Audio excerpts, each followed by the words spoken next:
கண்டிப்பு பிரம்மாயுதம் தொடுத்து எழுத்தறிவித்து எண்ணறிவித்து யாம் எண்ணிய திசை அறிந்து கருத்தாய் கைப்பிடித்து களநில வாக்கியாரில் வளநில அறிவி பாய்ச்சி வாழ்வை செதுக்கி வைத்த சிற்பிகள் அவர்கள். எம் சிந்தனைகளை செம்மையாக்கி வாழ்வில் யதார்த்தங்களை வாழ்வில் நெறிகளுடன் தேட வைத்து வளமை திசைகளை வாழ்க்கை பாதையின் வழிக்கு கொண்டு வந்த திறன் தோய்த்த தியாக செம்மல்கள் அவர்கள்.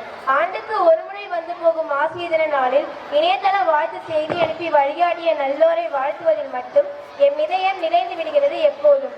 ஆனாலும் அவர்கள் காட்டிய வழியில் என்னை நெறிப்படுத்தி நாளும் பயணித்து சிகரம் தொட்டு குருபெயர் சொல்லும் சீரனாய் வாழ்வது குரு தட்சணையாய் மாறியது கண்டு மனம் குளிர்வார்கள் அவர்கள் எப்போதும்.